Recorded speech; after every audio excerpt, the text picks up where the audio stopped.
2 weeks passed, and Daewon settled into life among the Velith. Each day brought new wonders and new understanding. He learned that the Velith day started before sunrise with a ritual of gratitude. Every family member would touch their foreheads to the bark of their home tree and speak words of thanks. Kira taught him the simple phrases, and though his pronunciation was terrible, the Velith seemed to appreciate his effort. The food was different from anything on Earth, but surprisingly good. The Velith ate mostly fruits, vegetables, and grains they cultivated in hidden gardens on the forest floor. They also had something like cheese made from the milk of small creatures that lived in the trees. Meat was rare and saved for special occasions. Daewon's dwelling was near Kira's family home. It was small but comfortable, with woven walls that kept out rain but let in fresh air. He retrieved his belongings from his old camp, and the Velith seemed fascinated by his human technology. His scanner especially interested them. When he showed how it could identify minerals and compounds, several of the elders asked questions through the translator. One morning, about 3 weeks after he had first woken in the village, Daewon was sitting on a platform when a problem arose. A group of young Velith came running to Chief Tarshin, speaking urgently. Daewon listened through the translator device that Kira now kept with him most of the time. The water from the upper spring tastes wrong, the translator reported. Several children became sick after drinking it. Tarshin looked concerned. The upper spring was one of their main water sources. If it was contaminated, that could be a serious problem for the entire village. May I help? Daewon asked. All eyes turned to him. Tarshin studied him for a moment, then nodded. You have knowledge of earth and water. Come. A group of Velith led Daewon through the forest to the upper spring. It was beautiful, a clear pool fed by water flowing over smooth rocks. But when Daewon tasted the water carefully, he could detect a slight bitter taste. Something was wrong. He pulled out his portable scanner and began taking readings. The device worked perfectly, analyzing the water's chemical composition. After several minutes, he found the problem. Mineral runoff from upstream. Something had disturbed the rocks further up the mountain, probably during the same storm that had crashed his shuttle. Now minerals were leaching into the water, making it unsafe to drink. Through the translator, Daewon explained his findings to Tarshin and the gathered Velith. The water isn't poisonous, but it has too much of certain minerals. Children and elderly people could get sick. We need to either find a new water source or create a filtration system. Filtration? Tarshin asked. Daewon thought for a moment. A way to clean the water. I can show you. Over the next several days, Daewon worked with a group of Velith to build a natural filtration system. They used sand, gravel, and charcoal from their fires, arranged in layers in large woven baskets. The water would flow through these layers and the minerals would be trapped, leaving clean water on the other side. It was simple technology, nothing fancy. But it worked. When they tested the filtered water, it was clean and safe. The bitter taste was gone. The Velith were amazed. They gathered around the filtration system, asking questions and marveling at how something so simple could solve their problem. Chief Tarshin watched with an expression that might have been respect. That evening there was a celebration. The Velith brought out their musical instruments, things made from carved wood and stretched hides that produced sounds unlike anything Daewon had heard before. They sang songs in their language, and some of them danced. Kira convinced Daewon to try dancing, and though he was awkward and clumsy compared to the graceful Velith, everyone laughed with him rather than at him. Sitting around the fire that night, eating roasted vegetables and that cheese-like food, Daewon felt something he hadn't expected. He felt like he belonged. These people had accepted him. More than that, they had welcomed him. The suspicious looks he'd gotten in his first days were gone, replaced by friendly nods and even invitations to join different activities. Kira sat beside him, translating bits of conversation. My father says you think like a Velith, she told him. You see a problem and find a solution using what nature provides. This is our way. Your people are very wise, Daewon replied. You've lived in balance with this forest for generations. I'm just using basic geology knowledge. Kira smiled. Knowledge is knowledge. The source doesn't matter. What matters is using it to help others. A young Velith named Bora approached them shyly. She was one of the children who had watched Daewon build the filtration system. Through the translator, she asked, Can you teach me about rocks and water? I want to understand like you do. Daewon's heart swelled. I would be happy to teach you. Over the following days, Bora became his constant companion, along with two other young Velith named Jin and Tae-ho. They followed him everywhere, asking endless questions about Earth, about rocks, about the stars. Daewon found himself becoming a teacher, something he had never been before. He discovered he was good at it. He could explain complex ideas in simple ways, using examples from the forest around them. 3 weeks turned into 4. Daewon's life took on a comfortable rhythm. Morning rituals, lessons with the young ones, work on various projects around the village, meals with Kira's family, evening fires with stories and music. He still recorded video logs for Heian sometimes, telling her about everything he was experiencing. But the desperate, scared tone from his early logs was gone. Now he spoke with excitement and joy. I never expected this, Heian, he told the camera one evening. I came here to study rocks. But I found something so much more valuable. A community, friends, a place where I feel like I matter. Then, on day 24 since the crash, everything changed. Daewon was working with Jin and Tae-ho on a small project, teaching them how to identify different minerals, when he heard a sound that made his heart stop, the whine of shuttle engines. A human ship, everyone in the village heard it. The Velith looked up at the sky with expressions of fear and concern. They had heard ships before, and most of those encounters hadn't been good. It's okay, Daewon said quickly to the gathered crowd. It's a rescue ship. They're looking for me. Chief Tarshin appeared, his face serious. Your people have come. Yes, Daewon said. His emotions were complicated. He was relieved that rescue had finally arrived. But he also felt a strange sadness. He wasn't ready to leave yet. Through the translator, Tarshin spoke. You must go to them. They will worry if they cannot find you. But know this, Daewon, kin friend of the Velith. You are always welcome in our village. The life debt is paid, but the friendship remains. Daewon felt tears prick his eyes. Thank you. For everything. Kira stepped forward. I will go with you. Your people should know about us. It's time to make proper contact. Tarshin nodded his agreement. Yes, no more hiding. No more watching from shadows. If humans are to be on our planet, then we will speak to them directly. The decision was made quickly. A group of Velith would accompany Daewon and Kira to meet the rescue ship. But they would go ready to fight if necessary. The Velith were peaceful, but they weren't helpless. As they made their way through the forest toward his old camp, where the ship would likely land near his beacon, Daewon felt a strange mix of emotions. He was going home, back to his own people, back to familiar food and language and culture, but he was also bringing two worlds together, human and Velith, and he had no idea how it would turn out. The shuttle had landed in a clearing near his old campsite. It was a standard Colonial Survey Corps rescue ship, painted in the familiar white and blue colors. The ramp was down, and 3 crew members were standing outside, scanning the area with handheld devices. When they saw Daewon emerge from the jungle, they rushed forward. One of them, a woman with captain's insignia, spoke urgently. Daewon, is that you? We've been searching for 3 weeks. Are you injured? I'm fine, Captain, Daewon said. Then he gestured behind him. But there's something you need to know. I'm not alone. Kira stepped out of the jungle, followed by Tarshin and a dozen other Velith. The captain and her crew immediately drew their weapons, not aiming but ready. Stand down, Daewon said firmly, stepping between the 2 groups. These people saved my life. They're not a threat. They're friends.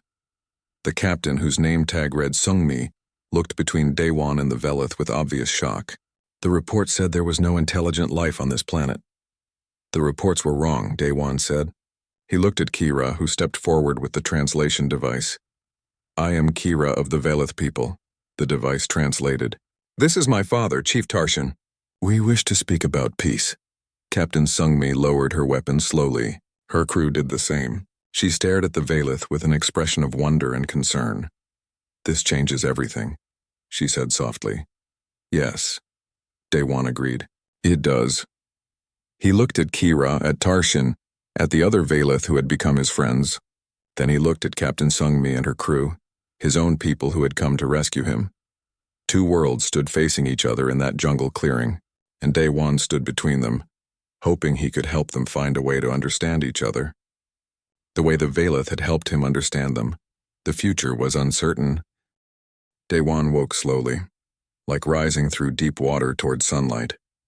For a long time, he didn't open his eyes.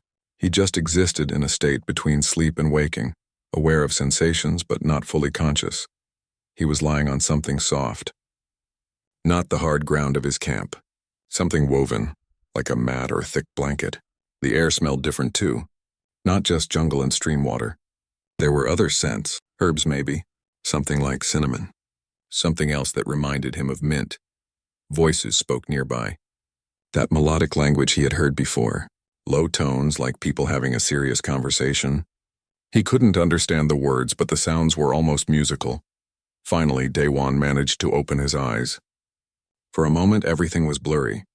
Then his vision cleared and he saw a ceiling above him. Not sky, not the underside of his thermal blanket. A real ceiling made of woven branches and leaves in an intricate pattern. Beautiful.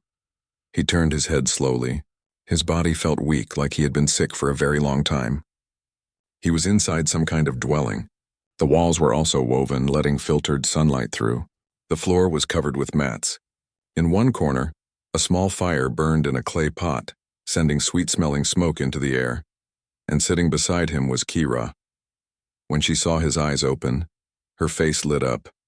She said something quick and happy in her language, then turned and called out toward an opening in the dwelling. More voices answered from outside. Daewon tried to speak, but his throat was too dry. Kira seemed to understand. She picked up a clay cup and held it to his lips. The liquid inside was cool and sweet, like the water someone had given him before. He drank gratefully. Kira, he managed to say. His voice was rough and weak, but she heard him. She smiled and nodded. More people entered the dwelling. 3 of them, all with the same violet-tinted skin and golden eyes as Kira. One was an older female with silver markings on her face. She carried a bag made of woven plant fiber. The other 2 were younger, maybe Kira's age. They looked curious but cautious. The older female knelt beside Daewon and began examining him. She checked his forehead for fever, then unwrapped the bandage on his hand. Daewon looked at the cut and was amazed. The angry purple swelling was gone. The wound was healing cleanly, new pink skin forming where the infection had been. The healer, if that's what she was, applied a paste that smelled like the mint-like herb he had noticed earlier. Then she wrapped his hand in a fresh bandage made of some kind of soft cloth. She said something to Kira, nodded to Daewon, and left the dwelling with her 2 assistants. Now it was just him and Kira again. She sat back and looked at him with those expressive golden eyes. Then she did something that surprised him. She pulled out a small device from a pouch at her waist. It was rectangular, about the size of his hand with a smooth surface that glowed faintly. Kira touched the surface and the device made a soft sound. Then she spoke to it in her language. After a moment, the device spoke back. But this time, the words were in Earth Standard, the common language humans used for space travel. You are better, the device said in a flat, mechanical voice. It was clearly translating Kira's words. Daewon stared. They had translation technology. That changed everything. Yes, he said slowly, speaking to the device. I'm better. Thank you. You saved my life. The device hummed, processing his words. Then it spoke in Kira's language. She listened and smiled. She spoke again and the device translated. You saved my life first. In our way, this means we share life debt. You are kin-friend now. Kin-friend? Daewon repeated. Kira touched her forehead in the same spot where she had placed her hand on his head days ago. Kin-friend. One who shares breath with family. Sacred bond. Understanding dawned on Daewon. That gesture by the stream hadn't been just thank you. It had been something much more important. A ritual maybe. A promise. Before he could ask more questions, the dwelling's entrance opened again. This time a male entered. He was taller than Kira, with broader shoulders and more elaborate markings on his skin. He wore a vest made of some kind of leather, decorated with carved bone pieces. His presence commanded respect. This was clearly someone important. Kira stood immediately and gestured to Daewon, speaking quickly in her language. The male listened, his face serious. Then he looked down at Daewon with an expression that was hard to read. Kira held out the translation device. The male spoke and the device processed his words.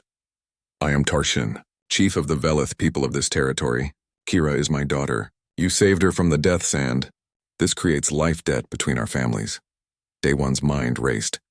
Kira was the chief's daughter. No wonder she had been so important to them. No wonder they had come back. "My name is Day One," he said to the device. "I'm a surveyor from Earth. My ship crashed in the storm.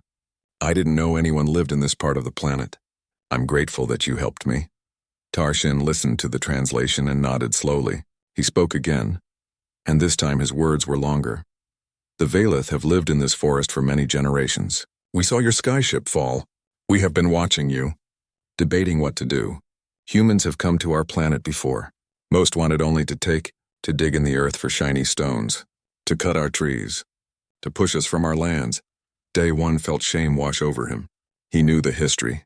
He knew that human expansion into space hadn't always been peaceful or fair. "I'm not here to take anything," he said honestly. "I was mapping the geology, studying the rocks and minerals. I didn't know you were here.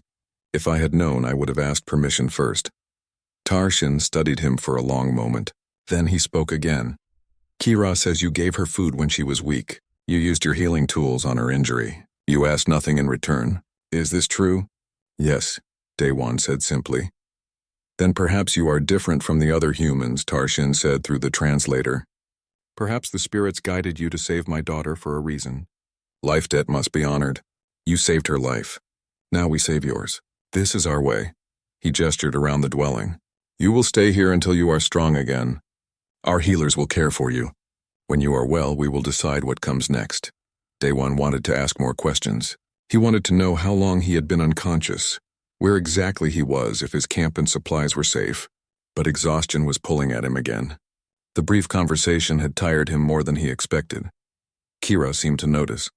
She spoke softly to her father, who nodded and left the dwelling. Then she gently pressed on Day One's shoulder, guiding him to lie back down on the soft mats. "Rest," the translator said, picking up her word. "Tomorrow more talk. Today just rest," Day One didn't argue. He closed his eyes and sleep came quickly. But this time, it wasn't the feverish, nightmare-filled sleep of infection. It was the deep, healing sleep of someone who was finally safe. Over the next few days, Day One grew stronger. The Velith healers came twice daily to check on him and apply their medicines. The sweet water they gave him seemed to have healing properties beyond just hydration. His strength returned quickly. Kira visited often, bringing food and practicing with the translator device. The technology was old, she explained. Her people had gotten it from traders decades ago. They didn't fully understand how it worked, but it functioned well enough for basic communication. Through these conversations, Day One learned more about the Velith.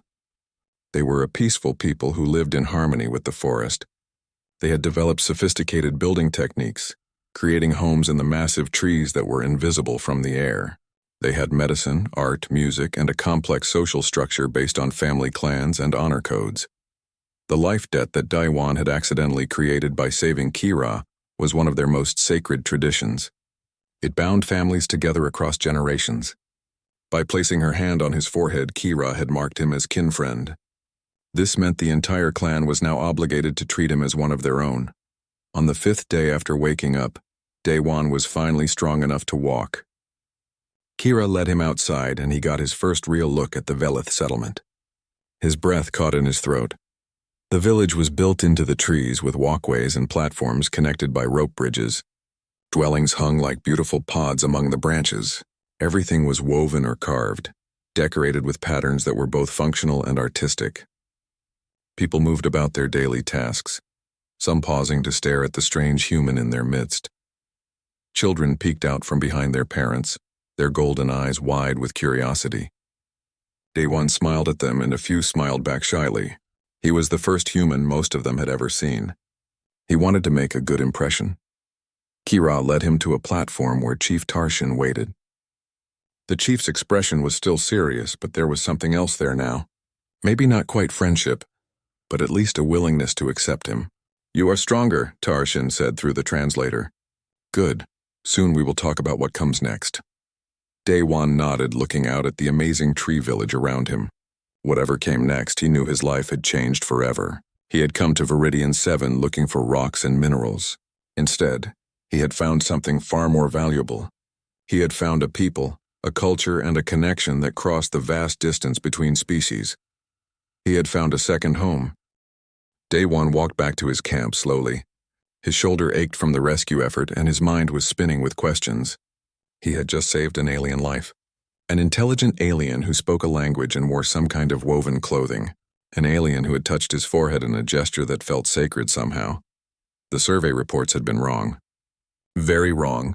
Viridian 7 wasn't an empty planet waiting to be explored. It had people. A whole civilization, maybe. And he had just made first contact. When he reached his camp, Day 1 sat down heavily on a rock.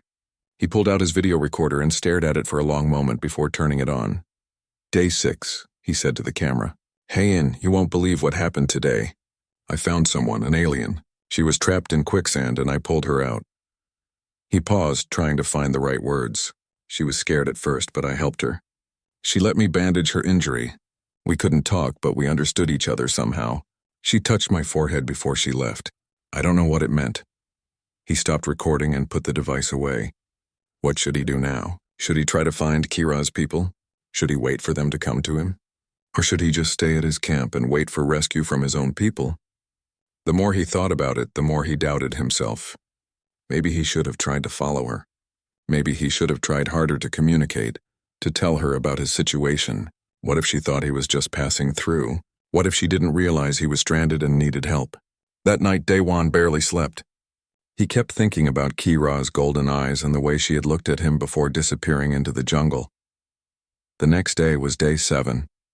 Day 1 went through his morning routine, but everything felt different now. He kept looking toward the jungle, hoping to see Kira or others of her kind. But the forest remained empty of anything except birds and insects.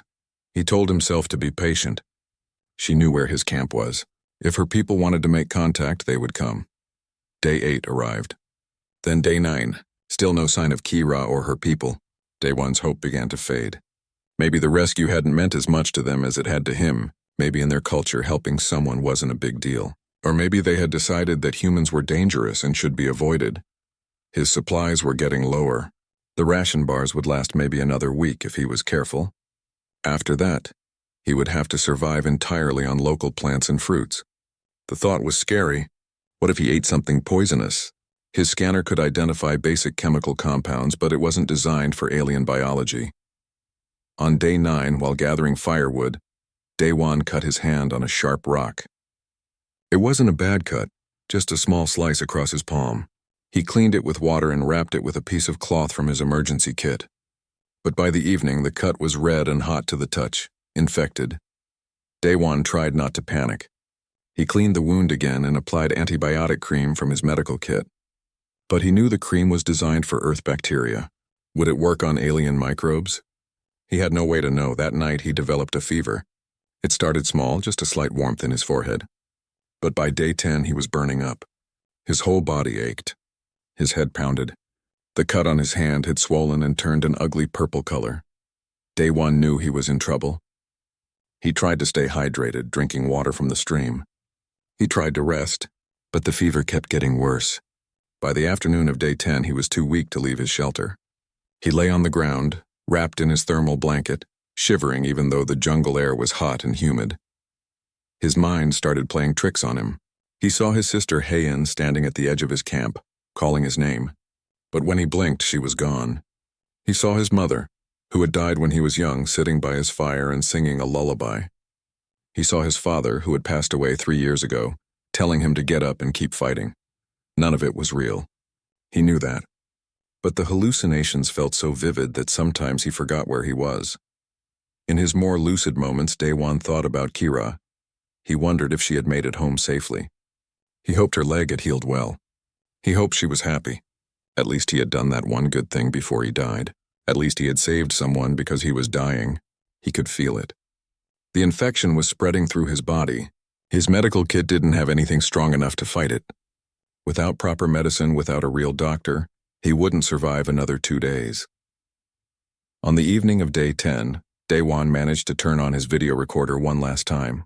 His hands shook as he pointed it at himself. "Heian," he whispered. His voice was hoarse and weak. "I don't think I'm going to make it. There's an infection. I don't have the right medicine." He coughed, and the effort made his head spin. "I'm sorry. I know you told me to be careful. I tried to be, tears ran down his face. He was too tired to wipe them away. I want you to know that I did something good here. I saved someone. An alien girl named Kira. She was drowning in quicksand and I pulled her out. She was so scared, but I helped her. And for that moment, it felt like everything I had learned, everything I had done in my life, had led to that one moment, to saving her. His hand dropped and the video recorder fell onto the ground beside him. He didn't have the energy to pick it up. The world was spinning. Hot and cold flashes washed over him in waves. Daewon closed his eyes. The sounds of the jungle faded into a soft buzz. He thought about Earth. About the mountains where he and Hae-in used to camp as children. About the way the snow looked on the peaks at sunrise. About his mother's smile and his father's laugh. He thought about Kira's golden eyes and the warm pressure of her hand on his forehead. Then he thought nothing at all.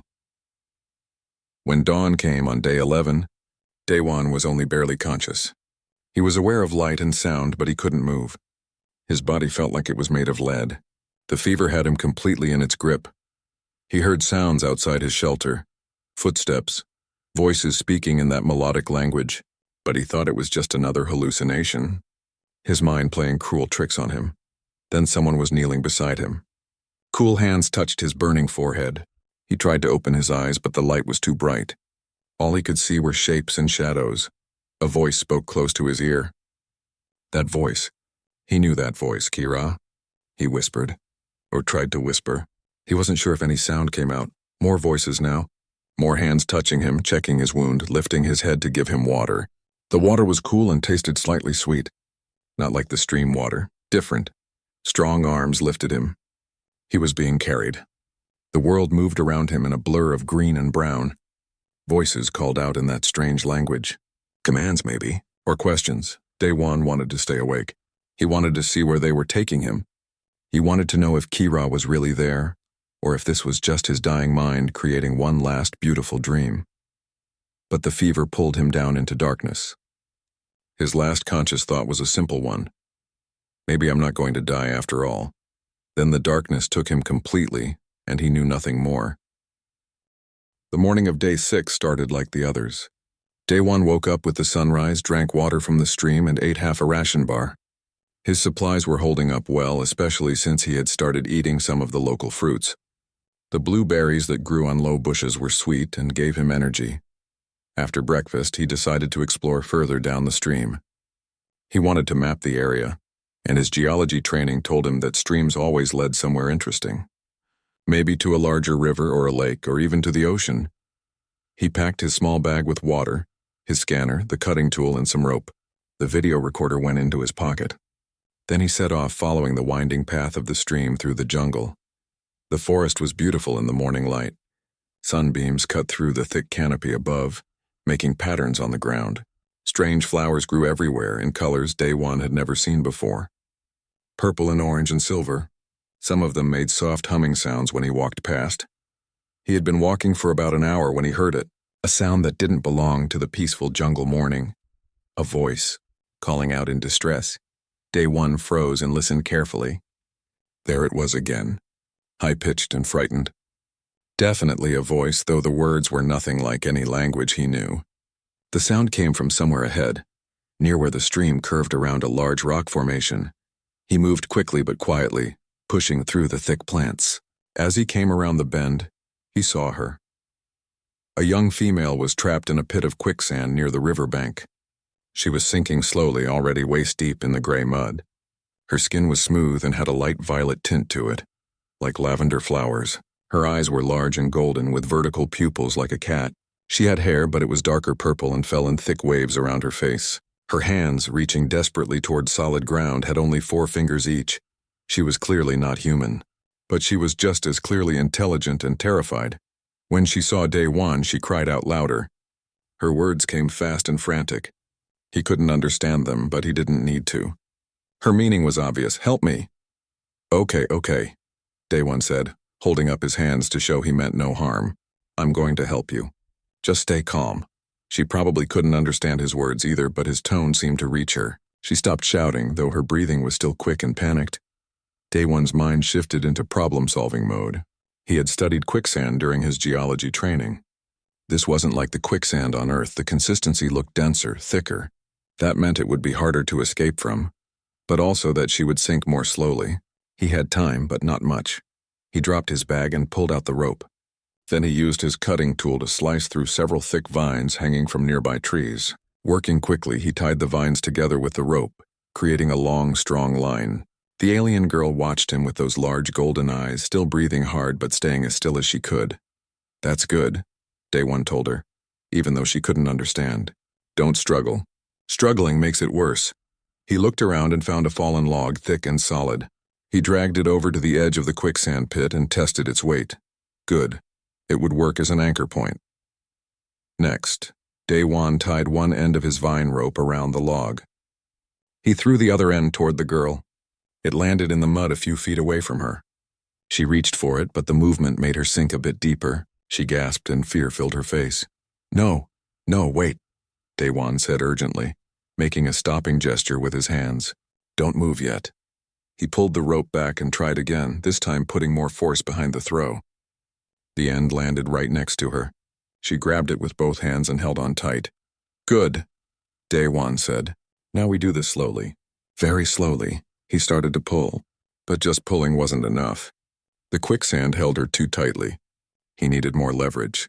Day One looked around again and spotted another log. He grabbed it and positioned it like a lever, with one end under his anchor log and the other end extending over the quicksand. Using the lever and pulling the rope at the same time, Day One began the slow process of extracting the alien girl from the mud. It was hard work. Sweat poured down his face in the humid heat. His injured shoulder ached with every pull. But bit by bit she came free. First her waist emerged from the mud, then her hips, then her legs. The whole process took nearly an hour. By the end, both of them were exhausted. With one final pull, she came free completely and collapsed on solid ground, covered in gray mud but alive. Day One sat down hard, breathing heavily. His arms shook from the effort, but he felt a deep satisfaction. She was safe. The alien girl lay on the ground for a moment, just breathing. Then she slowly sat up and looked at him. Really looked at him. Her golden eyes studied his face with an intensity that made him feel exposed. She said something in her melodic language. It sounded like a question. "I don't understand," Day One said gently. He pointed to himself. "Day One." Then he pointed to her with a questioning look. She seemed to understand. She touched her own chest and said something that sounded like, "Kira." "Kira," Day One repeated, and she nodded. He noticed that her leg was injured. The skin was scraped and bleeding where she had struggled against something hard under the mud. Without thinking about it, Day One reached for his bag and pulled out the medical kit. Kira tensed when she saw him coming closer with the kit. She said something sharp, maybe a warning, but Day One moved slowly and kept his body language calm and open. He showed her the antiseptic wipe and the bandage. Then he pointed to her leg. After a moment, Kira relaxed slightly and let him approach. Day One cleaned the wound as gently as he could. She flinched but didn't pull away. He wrapped the bandage around her leg and secured it. The whole time she watched his face with an expression he couldn't quite read. When he was done, Day One sat back and opened his bag again. He pulled out a ration bar and broke it in half. He took a bite of one half, then offered the other half to Kira. She stared at the food for a long moment. Then, very carefully, she reached out and took it. She sniffed it first, then took a tiny bite. Her eyes widened slightly. Maybe she liked the taste, or maybe she was just surprised that he was sharing his food with her. They sat there by the stream for a while, eating in silence. The jungle sounds filled the air around them. Birds called. Insects buzzed. Water flowed over stones. It was peaceful. Finally, Kira stood up. She tested her injured leg and seemed satisfied that she could walk. She said something to Day One in her language. Again, he couldn't understand the words, but her tone was different now, warmer. She gestured toward the jungle, clearly indicating that her people were somewhere in that direction. Then she did something unexpected. She stepped close to Day One and reached up. Before he could react, she placed her hand on his forehead. Her palm was warm and slightly damp from the mud. She said something soft and serious. Then she stepped back. Kira looked at him one more time, her golden eyes full of something that might have been gratitude or might have been something more. Then she turned and walked into the jungle, moving quickly despite her injured leg. Just before she disappeared into the thick plants, She looked back once. Their eyes met across the distance. Then she was gone. Daewon stood there alone by the stream, his hand unconsciously touching the spot on his forehead where she had placed her hand. He had no idea what that gesture meant, but somehow he felt that something important had just happened, something that would change everything. The shuttle was falling, and Daewon knew he was going to crash. Warning lights flashed red across every screen in the cockpit. The magnetic storm had come out of nowhere, tearing through the planet's atmosphere like an invisible monster. One moment he was gliding smoothly over the green jungle canopy of Viridian 7. The next moment, every system on his small survey shuttle was screaming at him. "Come on, come on," Daewon muttered, fighting with the controls. His hands moved quickly across the panel, trying to restart the engines. Nothing worked. The storm had fried every electronic circuit in his ship. The trees rushed up to meet him. Daewon pulled the emergency brake lever and braced himself. The impact threw him forward against his safety harness. Metal screamed. Glass shattered. The world spun in a chaos of green and brown. Then everything went dark. When Daewon opened his eyes, pain shot through his left shoulder. He was hanging sideways in his seat. The shuttle had landed on its side, wedged between two massive trees. Smoke filled the cabin, and he could smell burning plastic. He needed to get out. Daewon unclipped his harness and dropped onto the side wall of the shuttle, which was now the floor. Every movement hurt, but he forced himself to check his body. His shoulder was bruised, maybe sprained. His head throbbed. Small cuts covered his arms, but nothing felt broken. He had been incredibly lucky. The emergency exit hatch took 3 tries to open. When it finally gave way, humid jungle air rushed in. Daewon climbed out and stood on the side of his destroyed shuttle. All around him, enormous trees stretched up into a green ceiling of leaves. Strange bird calls echoed through the forest. The air was thick and hot. His shuttle was completely dead. No power, no communications, nothing. The distress beacon should have activated automatically, but Daewon had no way to know if it was working. Even if it was, rescue could take weeks or even months. This part of Viridian 7 was far from any colonial outpost. He was alone. For a moment, panic tried to grab hold of him. Daewon closed his eyes and took 3 deep breaths, just like his sister Heian had taught him when they were kids. She had always been the calm one, the one who knew how to handle stress. He pictured her face and heard her voice in his mind. "One problem at a time, Daewon. Just take it one problem at a time. Right, one problem at a time. First problem, supplies." Daewon climbed back into the shuttle and started pulling out everything useful. The emergency kit held medical supplies, water purification tablets, a thermal blanket, and some basic tools. His personal bag contained 3 weeks of ration bars, a portable scanner, and his video log recorder. He also found a coil of synthetic rope, a cutting tool, and his geology equipment. Not much, but it would have to do. The second problem was shelter. The shuttle was too damaged and unstable to sleep in. Daewon spent the afternoon searching the area around the crash site. About 200 meters away, he found a good spot near a stream. The water was clear and moved quickly over smooth stones. Using branches and the thermal blanket, he built a simple lean-to shelter against a large boulder. As the sun began to set, Daewon sat in his new camp and ate a ration bar. The jungle around him was alive with sounds. Insects buzzed. Things moved in the trees. Strange howls echoed in the distance. He had studied the survey reports about Viridian 7 before his mission. The planet was classified as safe for human life, with no large predators in this region. But the reports were based on limited data. There was so much about this world that nobody knew. Daewon pulled out his video log recorder and turned it on. The small device still worked, running on its own battery. He pointed it at himself. "Daewon," he said to the camera. "Hey, and if you're watching this, I'm okay. The shuttle crashed during a magnetic storm. I'm alive and I have supplies. The emergency beacon should be working, so they'll find me eventually." He tried to smile. "Remember when we used to camp in the mountains back home? You always said I worried too much about being prepared. Guess all that preparation is paying off now." He recorded a description of the crash site and his camp location, then turned off the device to save power. The jungle was growing dark quickly. Strange blue lights began to glow on some of the plants around him. Beautiful but alien. That night, Daewon barely slept. Every sound made him jump. But nothing came near his camp, and eventually exhaustion took over. The next morning, he started building a routine. Routines kept people sane in survival situations. He knew this from his training. He woke up, drank water, ate a small portion of ration bar, then spent the morning exploring the area around his camp. His geology scanner still worked, and he used it to identify safe plants. Some of the local fruits were similar enough to earth plants that he could eat them. That would help his rations last longer. In the afternoons, he worked on improving his shelter and gathering firewood. In the evenings, he made a small fire and recorded video logs for Heian. It helped to talk to her, even if she couldn't hear him. Days passed. Day 3, Day 4, Day 5. On Day 6, while exploring along the stream, Day-Wan found something that made him stop in his tracks. Carved into a tree trunk were symbols. They were clearly made by intelligent hands.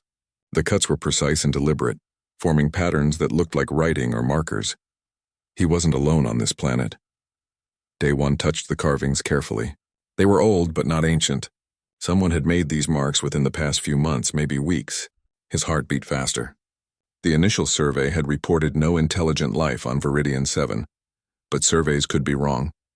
The planet was huge, and most of it was unexplored. That night, sitting by his fire, Day-Wan had the strange feeling he was being watched.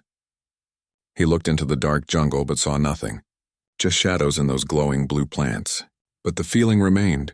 Someone was out there, and they knew he was here. Day-Wan added more wood to his fire and pulled the thermal blanket tighter around his shoulders.